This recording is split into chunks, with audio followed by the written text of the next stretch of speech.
ہمارے بزرگوں نے ہمیں بتایا کہ امام حسین کی شہادت اس طرح بیان کرو کہ نوجوانوں میں جذبہ جہاد پیدا ہو، عورتیں صبر کا پہاڑ بن جائے، اس طرح شہادت ہم وہ والی۔ لیکن ایک بات ضرور ذہن میں رکھیں، یہ جو لوگ کہتے ہیں نا بڑے مظلوم تھے پانی نہیں آ سکا، میرے سے حوالہ دیکھے جس نے دیکھنا ہے، میرے سے حوالہ دیکھے، میرے سے۔ حضرت امام حسین میدان کربلا میں تھے تو تھوڑی سی جگہ کھود کے نا امام حسین نے تو خندق کھودی۔ خندق کھودنا عرب کا رواج تھا، مدینے میں بھی خندق کھودی گئی، اس کا نام ہی جنگ خندق۔ تو خندق کھود کے نا آگ جلائی جاتی تھی، یہ حفاظت کا ایک ذریعہ تھا تاکہ دشمن نہ آئے۔ تو امام حسین نے اپنے خیمے کے سامنے خندق کھود کے اس میں آگ جلائی تاکہ پردہ رہے، عورتوں کے پاس کوئی دشمن نہ آئے۔ تو ایک شخص سامنے کھڑا ہو کے کہنے لگا، حسین تو نے دنیا میں ہی آگ جلا لی ہے؟ معاذ اللہ ثم معاذ اللہ، کہنے لگا آگے تو آگ ملے گی، یہاں جلا لی ہے؟ تو امام حسین کہنے لگے میں حکم دیتا ہوں آگ کو کہ تجھے ابھی پکڑ لے۔ لوگ کہتے ہیں مظلوم تھے، میں حکم دیتا ہوں آگ کو تجھے ابھی پکڑ لے۔ یہ لفظ امام حسین نے کہے، میں 3 کتابیں تو میری لائبریری میں ابھی ہیں جن میں حوالہ ہے، 3 کتب سے، اور آج کل پرسوں کی کتاب نہیں، سینکڑوں سال پرانی۔ جب کہا نا میں حکم دیتا ہوں تو وہ آدمی گھوڑے سے نیچے گرا، گھوڑے سے نیچے گرا، اور گھوڑے کی رکاب کے اندر اس کا پیر الجھا، گھوڑا ڈر کے اتنا دوڑا کہ جا کے اس آدمی کو آگ میں پھینک دیا۔ امام حسین کے سامنے جل کے مر گیا۔ یہ حسین ابن علی ہے، یہ ابھی حکم دیتے تو فرشتے ابھی آ جاتے، یہ ابھی بات کرتے تو ساری دنیا کی فوجیں ابھی اکٹھی ہو جاتی، یہ ابھی حکم دیتے تو ابھی آ جاتے۔ اور سنو، اگر جناب اسماعیل کے لیے دمبا آ سکتا ہے تو وہ تو حضرت ابراہیم کے بیٹے تھے، اور یہ تو مصطفیٰ کی اولاد ہے، ان کے لیے کیا کچھ نہیں ہو سکتا؟ لیکن امام حسین نے پسند کیا تھا کربلا کے جہاد کو، اس کو پسند کیا تھا مولا علی نے، وہ اپنی پسند پہ تھے۔ کوئی آدمی اس طرح نہ بیان کرے کہ بڑے مظلوم تھے تو بڑی مشکل میں تھے تو بڑا روتے تھے بڑے، اور کوئی شخص ایسی بات، یہاں تو تماشا لگ گیا ہے، تماشا لگ گیا ہے۔ ایک وہ ہے جو آج کل کہہ رہے بس جی وہ تو 2 شہزادوں کی جنگ تھی، انہیں بھی شرم نہیں آتی، اور ایک ممبروں پہ چڑھے ہوئے ہیں، چہرے پہ داڑھی کوئی نہیں، سر پہ ٹوپی کوئی نہیں، بازاری سا انداز ہے، کبھی دوڑ کے ادھر جاتے ہیں، کبھی بھاگتے ہیں، کبھی کہتے ہیں اونچا بولنا، پیروں پہ کھڑا ہونا، یہ لوگ بیان کریں گے امام حسین کی بات، یہ لوگ بیان کریں گے۔ بیبیوں کے مصائب پڑھ رہا ہوں، وہ اور بیبیاں ہوتی ہیں جو ہائے ہائے کرتی ہیں، واہ ویلا کرتی ہیں، یہ میرے نبی کا خاندان ہے، یہ میرے نبی کا خاندان ہے، نبی کا خاندان۔ میں حوالہ دکھاؤں گا، مجھ سے سنو حوالہ۔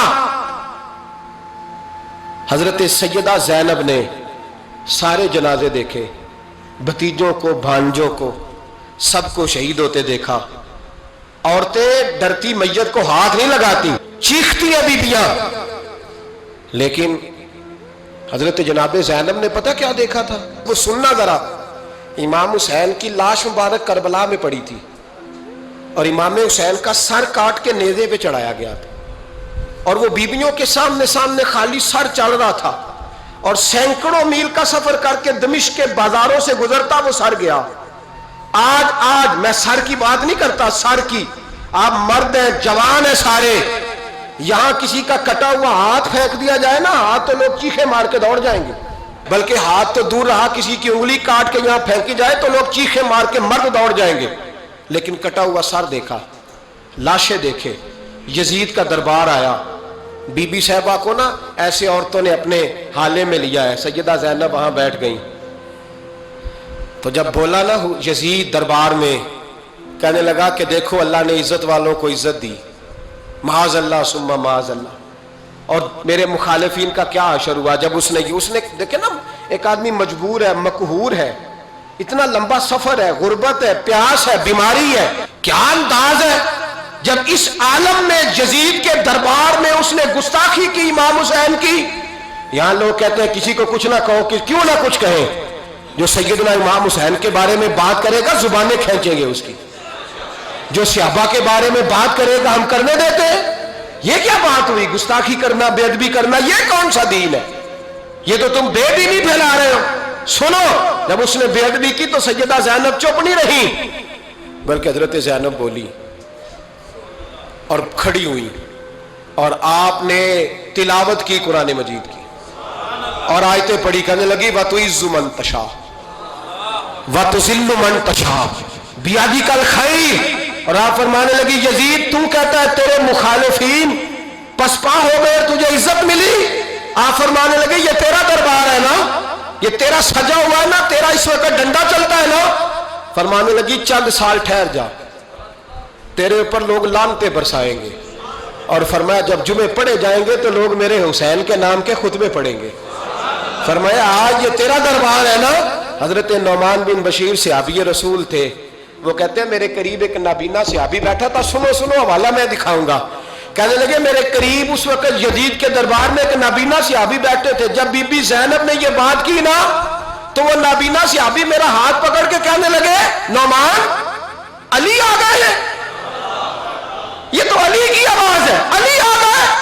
جبریل امی بول رہے ہوں جیسے، حکمت کے گوہر رول رہے ہوں جیسے، دربار دمشق میں وہ زینب کا خطاب منبر پہ علی بول رہے ہوں جیسے۔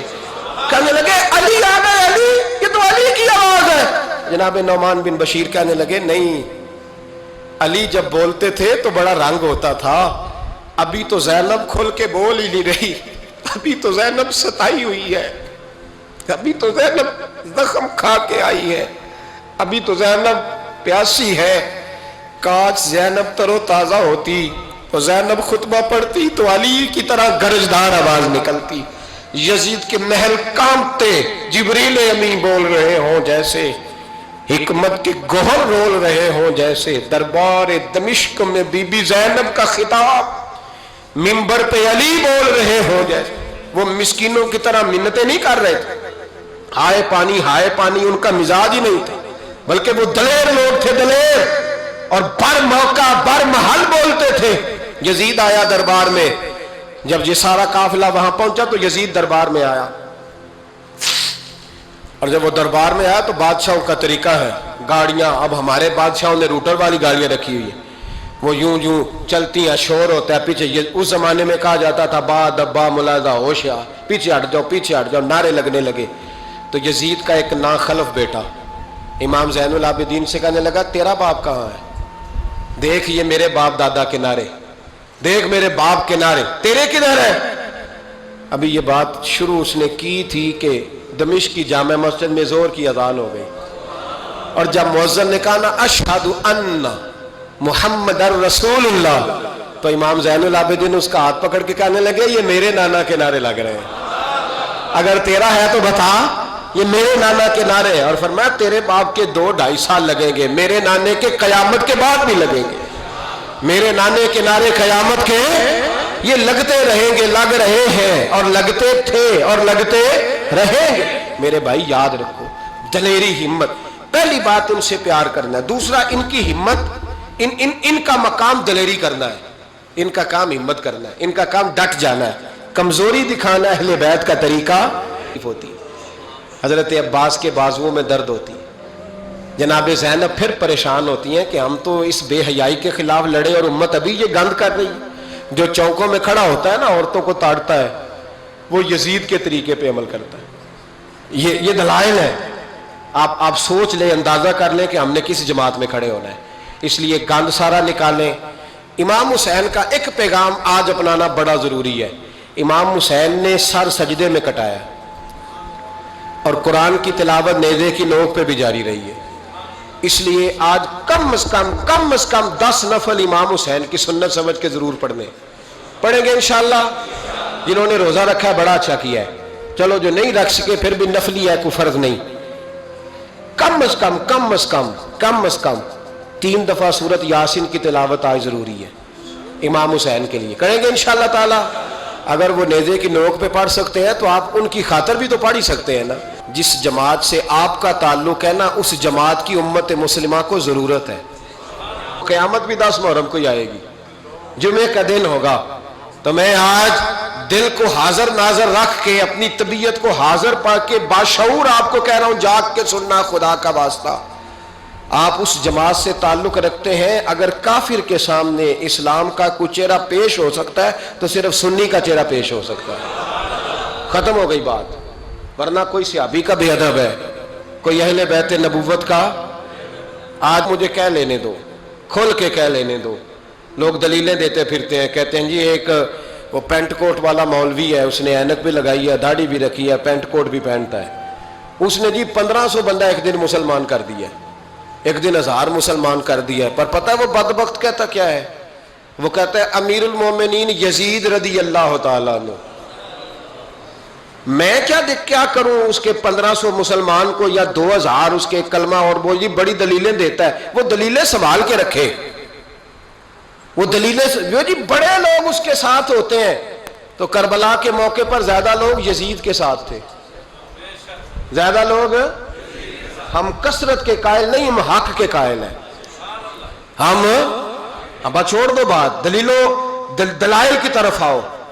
عجیب تماشا ہے، اور ایک مولوی صاحب اس کی حمایت کر رہے تھے، کہتے نہیں بندہ ٹھیک ہے، وہ بھول گیا تھا، اصل میں قصور عبید اللہ ابن زیاد کا تھا، اصل میں غلطی عمر بن سعد کی تھی، تو یزید کو زیادہ الزام نہیں دینا چاہیے۔ میں نے کہا بڑی تمہاری قریبی رشتہ داری ہے یزید کے ساتھ، تو اللہ سے دعا کیوں نہیں مانگتے کہ تمہارا حشر یزید کے ساتھ کرے؟ مانگنی چاہیے نا دعا، کیا خیال ہے آپ کا؟ ہم الحمدللہ جمعے والے دن مسجد میں بیٹھ کے دعا کرتے ہیں، یا اللہ ہمارا حشر امام حسین کے غلاموں میں کرنا، تو بھی کرنا، جرت کر، جرت ہماری جرت دیکھ، ہم یہ نہیں کہتے ان کے ساتھ کر، ہم کہتے ہیں یا اللہ ہمارا حشر ان کے، ہماری جرت دیکھو، ہم ان کے غلاموں میں، قدموں میں، نوکروں میں بیٹھنے کو وہ دعا مانگ رہے ہیں، یا اللہ ہمارا ان کے غلاموں میں، غلاموں کے، تو بھی جرت کر دلیری، کر جرت، کہ یا اللہ میرا حشر یزید کے ساتھ کر دلیری، اگر اتنا ہی اچھا تھا تو۔ بے شرمو، اتنا ظلم نہ کرو، اتنی زیادتی، اتنا ظلم نہ کرو، یہ ظلم ہے۔ امام حسین جمعے والے دن خطبہ پڑھنے لگے، جمعے سے پہلے امام حسین نے خطبہ پڑھا، اور آپ نے ایک جملہ کہا جو ہمیشہ یاد رکھا جائے گا، آپ نے فرمایا یزید کو جا کے بتا دو کہ مجھ جیسا تجھ جیسے کی بیعت نہیں کر سکتا۔ او کیا فکرہ ہے امام علی مقام کا، فرمانے لگے مجھ جیسا تجھ جیسے کی بیعت، اور آپ فرمانے لگے بتاؤ اس وقت پوری دنیا میں کوئی نبی کا نواسہ موجود ہے میرے سوا؟ حضرت آدم سے لے کر مصطفیٰ کریم تک اس وقت پوری دنیا میں کوئی نبی کا نواسہ ہے؟ اور فرمایا اگر میں ہی ہوں پوری کائنات میں، لوگ کہتے ہیں فلانا علامہ صاحب کی تبلیغ بڑی ہے، ہم سے بڑا کون ہوگا تبلیغ کی بات کرنے والا، لیکن ڈرو اللہ سے، ڈرو، گمراہ نہ کرو قوم کو۔ یہاں تباہی اتر گئی ہے، کوئی بڑی داڑھی رکھ کے معاذ اللہ تعالیٰ اہل بیت کے بارے میں بکواس کرتا ہے، اور کوئی بالکل داڑھی مڈا کے ننگا سر کر کے ممبروں پہ ناچتا ہے اور صحابہ کے بارے میں بکواس کرتا ہے۔ میرے مصطفیٰ کے پاس اگر ابو بکر آئے ہیں تو وہ بھی شان والے ہیں، اور اگر بی بی عائشہ صدیقہ ان کے بستر پہ رہی ہے تو وہ بھی شانوں والی ہے۔ مولا علی شیر خدا کے بارے میں جو بات کرے پکا بے ایمان ہے۔ عجیب تماشا لگ گیا ہے جی، جو رب نبی پاک کے جسم کے قریب مکھی نہیں آنے دیتا، وہ گندا بندہ حضور کے قریب آنے دیتا ہے؟ عجیب تماشا ہے، امت کو تباہ کر رہے ہو، کافر کو موقع دے رہے ہو یہ کہنے کا کہ تمہارے نبی کے پاس بیٹھنے والے ٹھیک نہیں تھے۔ اگر حضور کے پاس بیٹھنے والے ٹھیک نہیں تھے تو بعد والے کیسے ٹھیک ہو گئے؟ تو یہ باز آنا چاہیے ان بے شرموں کو، یہ امت میں تفرقہ ڈالتے، بے حیائی کرتے۔ سنو اور یاد رکھو، حضرت امام حسین نے خطبہ پڑھا نا جب جمعے والے دن، فرمایا مجھے پہچانو تو میں کون ہوں؟ تو عمر بن سعد بولا، پکے نمازی بولے۔ عمر بن سعد کہنے لگا حسین جلدی کر، ہمارا جمعہ لیٹ ہو رہا ہے۔ بلے ہو نمازیو، جلدی کر ہمارا، آئے ہائے کیا نماز ہے، یعنی نبی پاک کے نواسے کو شہید کریں گے اور شہادت کے بعد جمعہ پڑھیں گے اور نماز میں کہیں گے اللہم صلی علی محمد و علی آل محمد، ان کو شہید کر کے قتل کر کے جمعے کا خطبہ دیا جا رہا ہے اور نماز پڑھی جا رہی ہے اللہم صلی علی محمد و علی۔ تو میرا سنی بڑا بھولا ہے، کہتا ہے جی وہ زیادہ نمازیں پڑھتے ہیں، تو زیادہ نمازیں تو عمر بن سعد بھی پڑھتا تھا، تو بھولا۔ او خدا کے دیکھیں نا، جتنی نماز کی اخلاق کی بات شاید میں کرتا ہوں، آپ کو جماعت میں کم لوگ ملیں گے، لیکن یاد رکھنا نماز عقیدہ نہیں، روزہ عقیدہ نہیں، عقیدہ حسین ہے، عقیدہ حسن ہے، عقیدہ علی ہے، عقیدہ عثمان غنی ہے، عقیدہ عمر فاروق ہے۔ میں اس شخص کو کیا کروں؟ مجھے اس شخص کی کیا ضرورت ہے جو ممبر پہ بیٹھ کے کہتا ہے حسین ابن علی باغی تھے؟ وہ شخص اس کی نماز روزہ حج زکات دیکھا جائے گا؟ آؤ قرآن مجید سورہ شورا آیت نمبر 23، گھر جا کے قرآن مجید کھولو، یہ والی آیتیں بھی پڑھا کرو، یہ والی بھی کھولا کرو۔ صحابہ جمع ہو کے نبی پاک کے پاس آئے، عرض کی یا رسول اللہ صلی اللہ علیہ وسلم آپ کے خرچے زیادہ ہیں، آمدن کا ذریعہ کوئی نہیں۔ جس طرح آج لوگ ہر پیر صاحب سے نہیں پوچھ رہے، علامہ صاحب سے، کہ آپ کام کوئی نہیں کرتے، کپڑے پھر بھی سفید پہنتے ہیں، کیا ذرائع آمدن ہے، پھر بھی آپ گاڑی میں گھومتے ہیں۔ ہمارا تو پروگرام تھا مولوی بھوکا مر جائے، پر اس کے پاس آتے ہیں تو یہ تازی چائے پلاتا ہے، کیا مطلب، کس طرح کا رویہ ہے؟ صحابہ کے بار وہ یہ نہیں سوچتے تھے آتے کام، وہ کہتے تھے آگے بڑھ کے حصہ ڈالیں۔ وہ سارے آگے بڑھے، کہا یا رسول اللہ صلی اللہ علیہ وسلم اخراجات زیادہ ہیں، ذرائع آمدن بظاہر کوئی نہیں، نذرانوں پہ اعتراض نہ کیا کرو، نذرانہ دینا نبی پاک کی سنت ہے، نذرانہ قبول کر لینا نبی پاک کی، بولو، حضور کی سنت ہے۔ تو صحابہ جمع ہو کے آئے، ایک جگہ پہ میٹنگ کی، کہا تھوڑے سے پیسے ہر مہینے پیش کریں گے۔ تو حضور سے بات کون کرے گا پیسوں کی؟ کہا ہم نے نہیں کرنی، نبی پاک کے چچا جناب عباس کریں گے۔ حضرت عباس رضی اللہ تعالیٰ عنہ کے ذمے لگایا گیا، جناب عباس آئے، حضرت عباس رضی اللہ تعالیٰ عنہ پیسے لے کے آئے، اور سیانے بندے تھے، انہوں نے بڑی سمجھداری والی، عقل مندی والی بات چھیڑی۔ یہ نہیں کہا کہ حضور ہم یہ نذرانہ دیں گے، کہنے لگے یا رسول اللہ ہمیں پتہ ہے آپ کی مذہبی مصروفیت اتنی ہے کہ آپ کو ٹائم نہیں ملتا کاروبار کرنے کا، اگر آپ کام کریں گے تو پھر آپ کس طرح کر کے دین کا کام ہو سکے گا، اور یا رسول اللہ آپ نے جو ہمارے لیے کیا ہے اس کا ہم بدلہ نہیں دے سکتے، ایک حرف کا بدلہ نہیں دے سکتے، حضور یہ تھوڑا سا نذرانہ ہر مہینے لایا کریں گے، قبول کر لیں۔ نبی پاک کے سامنے رکھا ہی تھا کہ اللہ کا قرآن بول پڑا، کا کل لا اسألکم علیہ اجرا، محبوب ان سے فرما دو کہ میں نے تمہارے لیے بڑی تکلیف سہی ہے، پر میں تم سے کوئی اجر نہیں مانگتا، تم سے کوئی اجر نہیں مانگتا، ہاں اگر تم نے کچھ کرنا ہے الا المودۃ فی القربى، تو میرے قریبیوں سے پیار کرتے رہنا، میری ختیجہ سے پیار کرنا، میری عائشہ کا ادب کرنا، میرے قریبیوں کا احترام کرنا۔ یا رسول اللہ ازواج تو گھر میں ہے ہی، قریبی کوئی اور بھی خاص ہے جس کا ادب کرنا ہے؟ تو نبی پاک نے فرمایا ہاں، علی، فاطمہ، علی اور فاطمہ کی اولاد، فرمایا ان کا ادب کرتے رہنا، اس کا مطلب یہ ہوگا کہ تم نے میرے ساتھ بڑا ہی اچھا سلوک کیا ہے، کہا ان کا ادب کرنا، جناب علی، سیدہ فاطمہ، اور دونوں کی ان کا ادب کرنا فرائض دین، اہل بیت کا ادب کرنا فرائض